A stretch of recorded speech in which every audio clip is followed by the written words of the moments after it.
Hey everyone, and welcome back. Today we are Welcome. going to be taking a deep dive into the metaverse, Okay. but from a very, very different angle. Right. And we have a transcript of a YouTube video Oh, of someone under hypnosis wow. describing their experiences and their perceptions Interesting. of the metaverse. Yeah, I So saw I that. can't wait to... I'm curious about this one. Yeah, me too, me too. So this transcript is divided into two parts. Okay. So we've got this structured interview Okay. where they're... So preset questions. Yeah, preset questions, and then it goes into like a deeper Right. exploration of specific themes. Gotcha. But even just in the initial interview, Yeah. some really wild ideas come up. Okay. Like, for instance, Yeah. the subject describes the metaverse as an energetic layer above humanity. It's like an unplayed game. That's an interesting analogy. Yeah. Think about it like an unplayed game. Right. Like, what does that even mean? Right. It implies that there are rules. Right. There's potential. Right. And it needs players to activate it. Yes. So it makes you wonder, Who are the players? who's setting the rules? Exactly. And what kind of game they Yeah. have in mind. Exactly. And then they connect the metaverse Okay. to something they call psionic energies. Psionic energy. Yeah. I've never heard of that. And these energies are aiming to synchronize with and potentially control our reality. Okay. Now, psionic energies, like, Yeah. you're not going to find this in a physics textbook. Probably not. Right. But it does make you think about the very real ways Oh, yeah. technology influences us, For sure. even without us realizing it. Oh, absolutely. Yeah. Think about how much of our lives these days is mediated through algorithms. Yeah. From the news we see Uh-huh. to the products we buy. Yeah. Technology is shaping our perceptions Yeah. and our choices in very subtle Totally. but powerful ways. Yeah. And it gets Okay.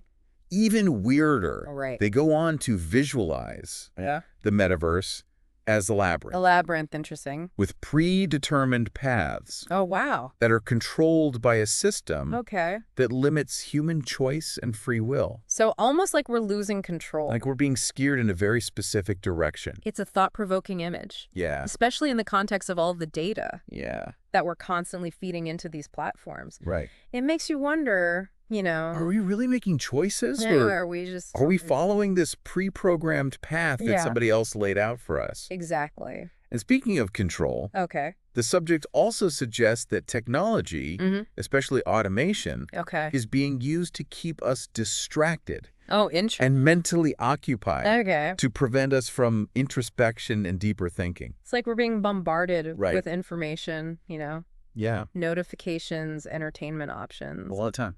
24/7. Yeah, it's so easy to get swept up in that constant flow of information and lose sight of Yeah. our inner world, our Totally. values, and what really matters. It's almost like we're feeding a system Yeah, without realizing it. exactly. And this actually ties into what Okay. they say next. Right. They describe the metaverse as a giant energy battery A giant energy battery. that feeds off human energy, Whoa. especially through manipulating our emotions and desires. So that makes you think about Yeah, the business models of a lot of these tech companies. right. Right. Yeah, They profit by capturing our attention, right. by keeping us engaged Mhm. and emotionally invested Yeah. in their platforms. So the more we react, Right? click, share. The more data they collect, Right. the more money they make. Okay. Hold on to your hats because this is where it gets even stranger. Oh. The subject describes the metaverse's developers Right. as this mix of parasitic entities, Parasitic entities? insectoids, Okay. reptilians, Right. and a shadowy military force Wow. resembling dragons in uniform. It sounds like we're heading into science fiction territory I here. know, right? Yeah. Like it's straight out of a movie. Remember, this is someone speaking under hypnosis. Right. So their subconscious mind Yeah. is expressing itself Uh-huh. through these metaphors. Right. But it does tap into, I think, Yeah. a very real fear Yeah. that a lot of people have. This idea of unseen forces. Yeah, this idea that there are these unseen forces that are Yeah. controlling the technology Right. that's shaping our world. Okay, so let's bring it back down to earth for a second. Okay. Remember when Mark Zuckerberg Yes. rebranded Facebook to Meta Yes, I do. and shared his vision of this virtual world Right. where we interact as holograms? Yeah, the whole metaverse. Yeah. Well, the subject has some interesting things to say about that. Okay, I'm curious. What does a hypnotized mind Yeah. make of Zuckerberg's ambition? Well, they see Zuckerberg basically as a puppet But- controlled by those unseen forces we were talking about. So it's like there's layers of control here. It makes you wonder about Yeah. the motivations and influences behind these grand technological visions. Right. Are they driven by genuine altruism? Yeah. A desire to connect humanity? Yeah. Or something more self-serving? And they also describe the metaverse itself Okay. as this seductive but ultimately deceptive dream. That's an interesting way to put it. Right. Seductive but deceptive. Yeah. What do they mean by that? Well, it promises connection and these new experiences. Okay. But potentially disconnects us from our true feelings and our physical reality. That's a common concern, isn't it, about virtual worlds? Yeah. The potential to lose ourselves in a fabricated reality. Right. You know, to neglect our physical needs. Yeah. And our real-world relationships in favor of these manufactured experiences. And they even describe this impact on a physical level. Yes. They say being in the metaverse feels like being squeezed, Oh, wow. controlled, Okay. and their will is being suppressed. Which ties back to the idea of the metaverse as this energy harvesting system. Exactly. If it's designed to extract our energy, it would make sense that it would target our most vulnerable points. Right. You know, our emotions, Yeah. our desires, Totally. maybe even our subconscious mind. Okay, so get ready for another wild image. Look at that, hit me. They visualize the metaverse as a giant fish-shaped spaceship. A giant fish-shaped spaceship. Yeah. Wow. And remember how they earlier described the Bitcoin network as a whale constellation?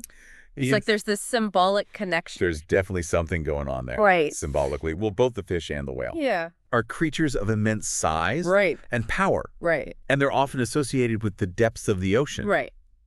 Which, you know, the ocean is often seen as The subconscious. a symbol of the subconscious mind. Yeah. The collective unconscious. So it's like these images are pointing to It's like, these vast unseen forces. these unseen forces. That might be operating below the surface, shaping our reality in ways we don't fully understand. in ways that we're not even aware of. And that influence might be a lot more invasive than we think. All right. The subject claims that within the metaverse, it's possible to read other people's information and thoughts. Like mind reading. Yeah. Oh, wow. Which leads to a total lack of privacy. Oh, God. And this constant sense of vulnerability. That's pretty chilling when you think about it. Right. And it's not entirely far-fetched Yeah. when you consider the amount of data that we're constantly generating Yeah. and sharing online. Every click. Every click, Yeah. every purchase creates a digital footprint Right. that can be used to predict our behavior Right. and manipulate our choices. It makes you wonder what happens to Yeah, what happens to our sense of self. our sense of self, Our individuality. our individuality. In a world where in a world where our thoughts and feelings are constantly monitored. where our inner world is no longer private. Yeah. It's a disturbing thought. But amidst all of these unsettling visions, the subject does offer a glimmer of hope. Okay, I'm listening. They observe that people living in northern regions Or the regions. seem to be less susceptible Less susceptible to what? to the metaverse's influence. Oh, interesting. Why is that? Yeah, why would that be? Well, they suggest it might be because of the energetic qualities Okay. of the land itself, Interesting. or the independent spirit of the people who live closer to nature. So there's something about being in nature Yeah. that might offer a kind of protection Yeah. against technological manipulation. It makes you think about how many people are drawn I know, right? to nature, Yeah. to remote areas, Uh-huh. to simpler ways of living. Yeah. It's like they're instinctively seeking refuge. Yeah, like they're trying to escape the matrix. And the subject also talks about the importance Okay.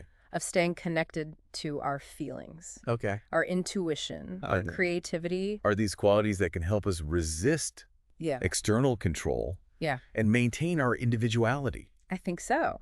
Think about it. Yeah. If the metaverse is designed to manipulate our emotion, desires, Yeah. then strengthening our emotional intelligence Right. and intuition could act as a counterbalance. So it's not just about geography. Right. It's also about our internal state of being. Precisely. It's about cultivating inner strength and resilience. Through practices like meditation. Right. Spending time in nature. Engaging in creative pursuits. Like building up our internal firewall. That's a great analogy. We need to be mindful of what we allow into our mental and emotional space. Exactly. Just as we would be careful about what we allow into our homes. Our physical homes or digital homes, too. Okay, so let's talk about the impact of the metaverse on the human energy system. Right. The subject described feeling squeezed, controlled, and like their will was being suppressed. That's heavy. Yeah. I mean, does this tie into the whole energy battery concept we discussed earlier? I think it could. If the metaverse is designed to extract energy from us, it makes sense that it would target our most vulnerable points, you know, our emotional centers, our energetic fields. It also raises the question of whether there might be ways to protect our energy, to shield ourselves from this kind of extraction. That's a great question. Yeah. You know, a lot of ancient traditions and spiritual practices have techniques for energy protection and purification.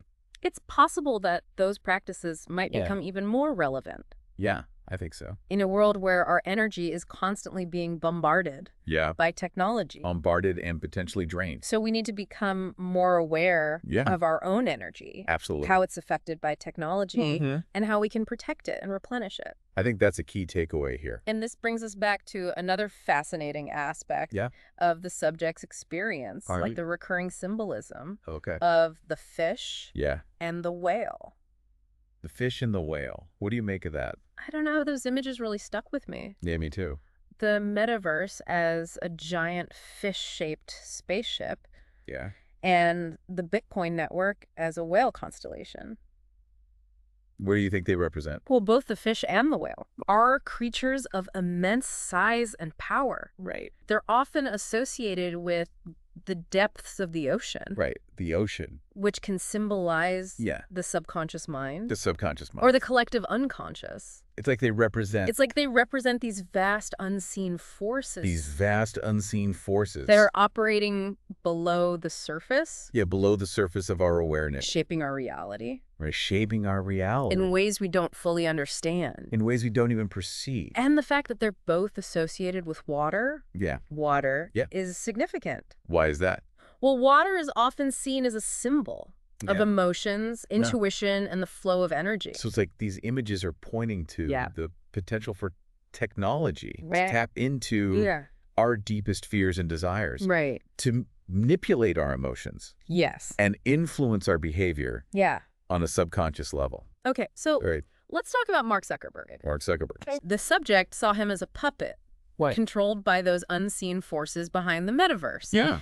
But they also said that the metaverse already exists. The metaverse already exists. That it's been in development for decades. So Zuckerberg's not the mastermind. He's just the... Maybe just a figurehead. Yeah, a figurehead, a spokesperson. Right. For a much larger and more complex agenda. And if the metaverse already exists on some level, right, then what we're experiencing now. Yeah, what we're seeing now is just the beginning. It's a bit mind-boggling to think about. It is. What we perceive as cutting-edge technology. Right. Might just be the tip of the iceberg. Exactly. And it raises the question of who's really in control of this technology and what their ultimate goals are. The subject also had some interesting things to say about the future of food. Oh, food. All right. Suggesting that it would become highly controlled. Okay. And modified. Possibly with a focus on... Like lab-grown meat or something? You know, like manufactured protein sources. Well, we're already seeing that trend happening, aren't we? We are. You know, the development of lab-grown meat. Right. Personalized nutrition plans. Yeah. The increasing consolidation of the food industry. But they also seem to suggest that people might need less food in the future. Less food. Or at least a different kind of food. Interesting, because their energy needs would change. Right. That's fascinating. What if our relationship with food evolved as we become more aware of our energy? Yeah, as our consciousness shifts. And how it's affected by technology. Maybe our physical bodies will require different forms of nourishment. Right. It's a reminder that we're still learning about the complex interplay between our physical bodies, our energy systems, and the world around us. Okay, one last point before we wrap up this part of our deep dive. Okay. The subject described the metaverse as a new matrix. A new matrix. A shift in the energetic structure of reality itself. Wow. So it's not just a technology. Right. It's a fundamental shift in our experience of reality. It's not just about what we do with technology. Right. It's about how technology changes who we are. That's a profound thought. Yeah. And it leads us to the final part of our deep dive. Okay. Where we'll explore what all of this means for the future of humanity. Okay. And what choices we have in navigating this uncharted territory. Okay. I can't wait. Welcome back to our deep dive into the metaverse, as seen through the lens of a hypnotized subject. Yeah. We've already uncovered some truly fascinating and frankly unsettling insights. Yeah. It's like we're putting together a puzzle, but the pieces are all these strange and unexpected shapes. That's a good way to put it. And as we explore further, it's becoming even more apparent that this isn't just about technology, but also about consciousness. Absolutely. And how we experience reality. It's a fundamental shift in our understanding of what it means to be human. Okay, so in this second part of our deep dive, we're going to delve even deeper. Okay, let's do it. Into some of the specific points the subject raised. Okay. We're going to talk about control and resistance. Yeah. The impact on our energy systems. And the potential for a future that's both exciting and a bit unnerving. It's a wild ride. Yeah. Buckle up. Okay, so I'm ready to go down the rabbit hole again. All right, let's do it. What really stood out to me was this idea that people in northern regions might be less susceptible to the metaverse's influence. Oh, that's right. They talked about that. What do you make of that? Well, they suggested it might be because of the energetic qualities of the land. Or the independent spirit of the people living closer to nature. It makes me think about how many people are drawn to nature, to remote areas, to simpler ways of living. It's like they're instinctively seeking refuge from the overwhelming digital world. It's like they're trying to escape the matrix. What if certain places or ways of life offer a kind of protection against technological manipulation? It's an interesting thought. Yeah. And they also talked about the importance of staying connected to our feelings, our intuition, our creativity. Were these qualities that can help us resist? Yeah. External control. External control and maintain our individuality. I think so. Well, think about it. Yeah. If the metaverse is designed to manipulate our emotions and desires, then strengthening our emotional intelligence and intuition could act as a counterbalance. So it's not just about geography. Right. It's also about our internal state of being. Exactly. It's about cultivating inner strength and resilience. Through practices like meditation. Right. Spending time in nature. Engaging in creative pursuits. It's like building up our internal firewall. That's a great analogy. To protect ourselves from. Right. We need to be mindful of what we allow into our mental and emotional space. Yeah, just as we would be careful. About what we allow. Into our physical homes. Into our homes. Our digital homes, too. Okay, so let's talk about the impact of the metaverse on the human energy system. Okay. The subject described feeling squeezed, controlled, and like their will was being suppressed. That's heavy.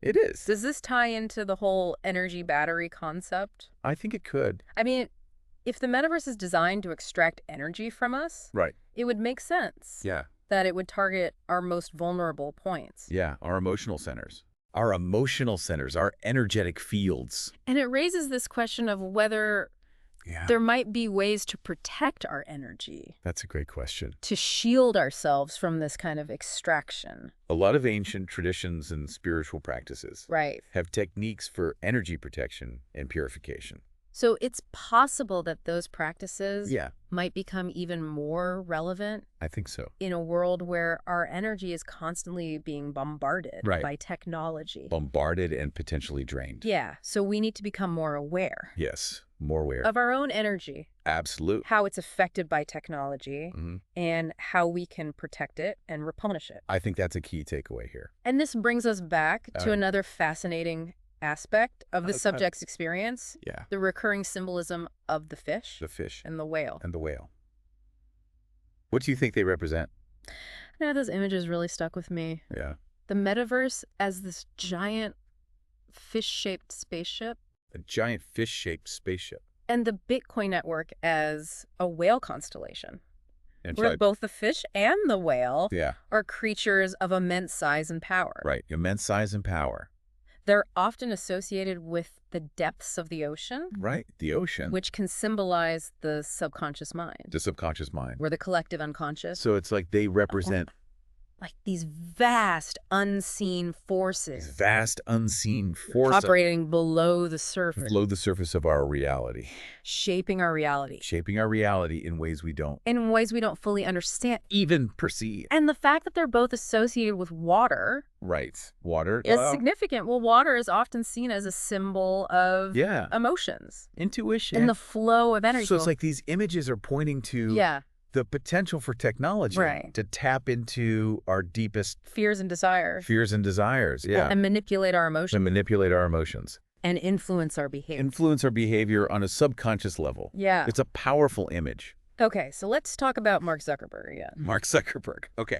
The subject saw him as a puppet. Right, a puppet. Controlled by these unseen forces behind the metaverse. Right. But they also said that the metaverse already exists. The metaverse already exists. That it's been in development for decades. So Zuckerberg's not the mastermind. Right. He's just... Maybe just a figurehead. A figurehead, a spokesperson. For a much larger, more complex agenda. For a much larger, more complex agenda. And if the metaverse already exists on some level, then what we're experiencing now is just the beginning. It's just the tip of the iceberg. It's mind-boggling to think about what we perceive as cutting-edge technology. Might just be the tip of the iceberg. And it raises the question of who's really in control of this technology and what their ultimate goals are. The subject also had some interesting things to say about the future of food. Oh, food. Suggesting that it would become highly controlled and modified. Interesting. Possibly with a focus on manufactured protein sources. Well, we're already seeing that trend happening. Yeah. With the development of lab-grown meat. Right. Personalized nutrition plans. Yeah. The increasing consolidation of the food industry. But they also seem to suggest that people might need less food in the future. Less food. Or at least a different kind of food. Because their energy needs would change. Yeah. That's fascinating. What if our relationship with food evolved? Yeah. As we become more aware of our energy. Yeah. And how it's affected by technology. As our consciousness shifts, our energy needs shift. Yeah. Maybe our physical bodies require different forms of nourishment. It's a reminder that we're still learning about this complex interplay between our physical body, our energy systems, and the world around us. The environment we create for ourselves. Okay, one last point before we wrap up this part of our deep dive. Okay. The subject described the metaverse as a new matrix. A new matrix. A shift in the energetic structure of reality itself. So it's not just a technology. Right. It's like a fundamental shift. A fundamental shift. In our experience of reality. Yeah, it's like the rules of the game are changing. It's not just about what we do with technology. Right. It's about how technology changes who we are. Exactly how it changes who we are. And how we interact with the world. That's a profound thought. It is, and it leads us to the final part of our deep dive. Okay. Where we'll explore what all of this means for the future of humanity. Okay. And what choices we have in navigating this uncharted territory. I can't wait. Welcome back. We've been on quite a journey through the mind of someone experiencing the metaverse. It really is a different way to look at it. In a way, most of us can't even imagine, from fish-shaped spaceships to energy batteries. It's been challenging, to say the least. It's been a fascinating exploration, hasn't it? It really has. We've delved into some pretty unsettling concepts. Yeah, we have. But I think we've also uncovered some potential paths for navigating this new terrain. And that's what I'm really curious about now. Okay. You know, we've explored the potential pitfalls. Yeah, the control. Yeah, the control. The manipulation. The manipulation. The blurring of reality. But is there another side to this coin?